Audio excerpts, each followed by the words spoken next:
Hey there, and welcome to StudioSense. Today, we're going to do some work on composition. This is called the lattice composition structure. Here I'm breaking the sanded pastel paper into thirds, as you've heard about this technique, instead of dividing it in half or dividing it into thirds. So we'll mark the third points on each side on the vertical and the horizontal sides of the canvas, and then we'll connect them. But what I'd like to do, and this helps to define the focal point of the painting. The painting is there on the right, lovely snowy afternoon. Actually, it was a sunny afternoon with a great snowfall. But what I do is I do a diagonal line through the corners of the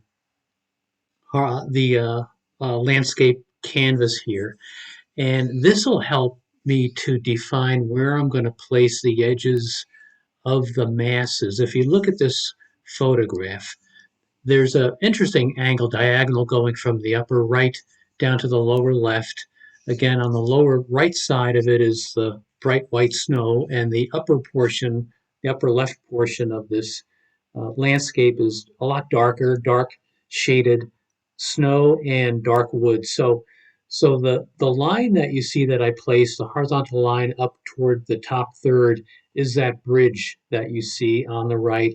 And here I'm crafting the edges of the snowbank that's off to the left of the 3 to 4 trees that you see in that gully. So the focal point here will be the bridge, and the light spot to the left of the bridge, and that's just about where you see the intersection of the vertical line on the right and the horizontal line at the top, and a little bit in the middle there. So this is the point where I'm basically shading, trying to capture some of the values that will be in this painting. And really what we want to do is we want to really squint and look for the main shapes.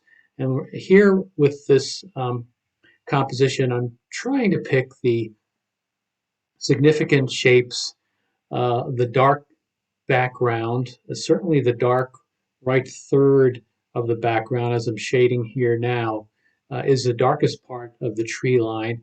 And the other darker parts of this particular landscape are the depths of the shade of the snow and the snowbank there, really along the base of the trees. So by using the lines that we've structured, the thirds and the diagonals and the crisscross points, we're kind of connecting dots, and we're building the masses to go reasonably along some of these lines, and it really helps balance the painting, and also helps delineate again where the major shapes are, and where we want to build even further detail and focus in the picture. So basically that's the story. Again, this was a very diagonal kind of a painting, and it worked quite well with the lattice composition layout that I've structured here. Why not add some of the trees? We could get into the point of adding some of the foliage at this point, but this is really just an outline of the composition of the painting. Later on, we'll do a value study, we'll do a notan, and we'll pick out some pastels, and we'll start doing the actual work. So I find this really handy to do these, basically these 4 by 6 squares of blocking them out with a Sharpie, and then drawing the lattice, and then working the composition within the framework of the lattice, as you can see that I'm doing here. So this is a winter scene from Sandra Richardson Park in York Township. That's in southeast Michigan. It's great, wonderful weather. There was good 4 or 5 days worth of cross country skiing actually in the park. Unfortunately, by now, which is in the middle of February, a fair amount of the snow is melted and it's iced over, so it's not worth skiing any longer. So I'll continue to work some of the values here just to demonstrate um, what the final painting and how it will be designed. There you go. So we're gonna do two more of these what we call lattice compositions. Once this one is done, again, both the additional compositions that we'll do are also snow scenes. Here's the next one, and this one, same day, I believe it was the same day. This was later in the day, very late sun, probably around 5 o'clock. And what I really liked about this scene was, first of all, it's really simple. You look at it, you've got the large dark mass on the right. You've got the smaller dark mass at the top, which is picking up some of the sunlight, and then the snow hill.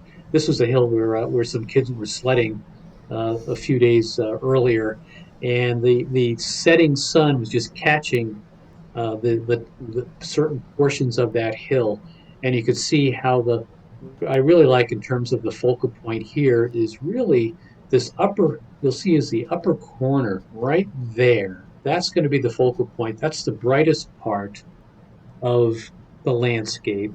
The sun was certainly more direct at that point. And from that point, we're really going to draw the hills. It's not really a hill, it's actually a group of pine trees in the back. So we'll sketch that out. And then the foreground, this dark mass, which is pretty interesting, is almost just like it almost looks like it's a dark brown, if not black, with the photograph. So we'll have to be careful that we don't make that too dark because there's pretty good color in there, a lot of reds and browns on the right.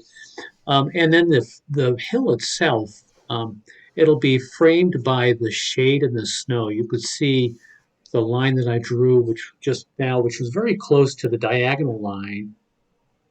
That'll represent the darkest part of the snow. Will be a nice, really cool, nice deep blue there.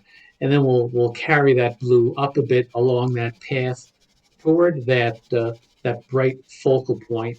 And here again, I'm just kind of practicing a little bit here, some of the values and some of the shading to kind of give you a sense of how the true landscape in this particular scene fits within the lattice structure of the composition that I've sketched. So darken out this part here a bit. Then likewise, we'll darken out and represent the values in the distance a bit. This is a number 5 pencil that I'm using here. And again, those are trees, so we'll, hey man, how was your shopping break day? them out up into the sky. What'd you buy?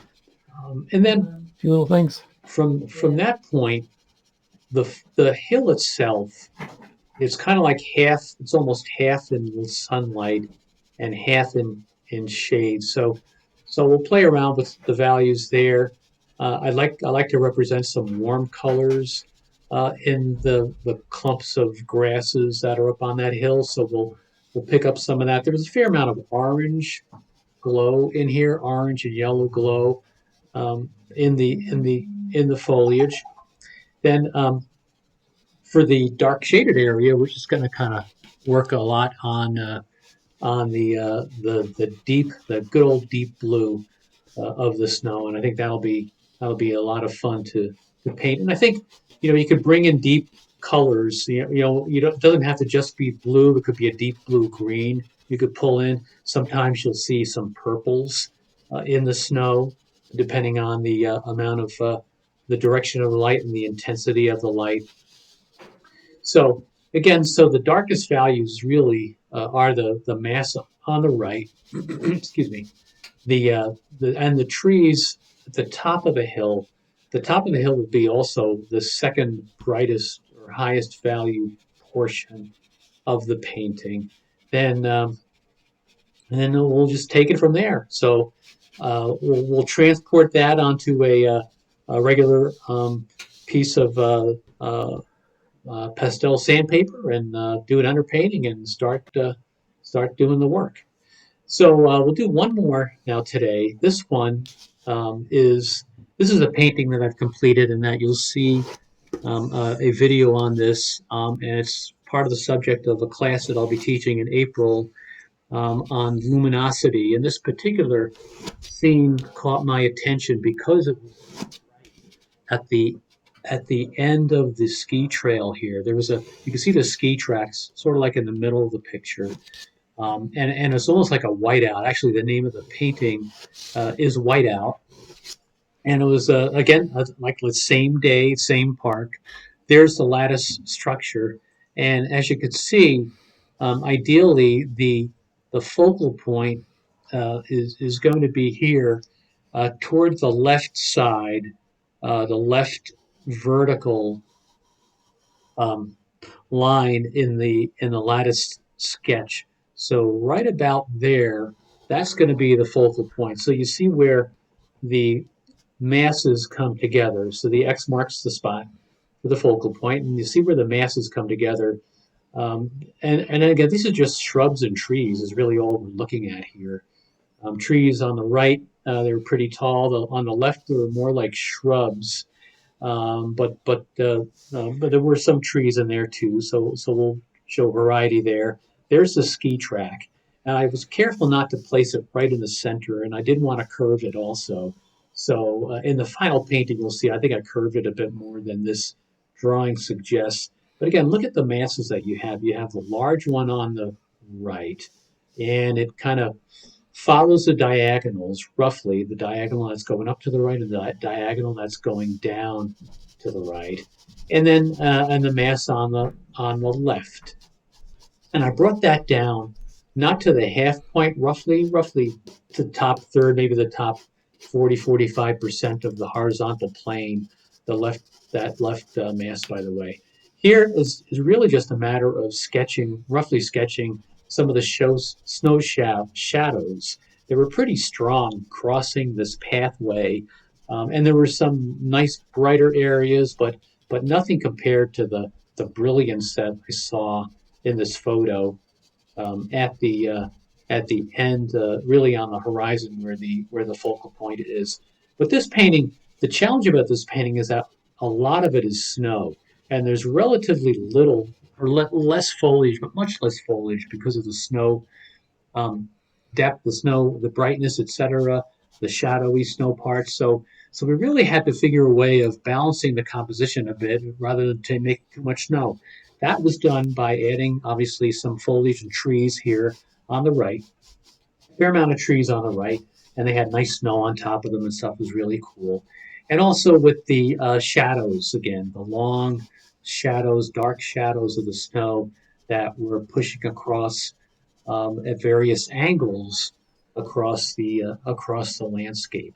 So by playing with some of the brightness and the light actually was a composition in itself. You could create composition with really bright lights, and in this particular painting, the composition works quite well with the lights and the darks, and it was quite a brilliant day, and it was brilliant sunshine. And then from this point on, we'll be adding, the little steps in the snow and the messed up snow and where people fell when they were skiing and all that kind of stuff. So that's about it.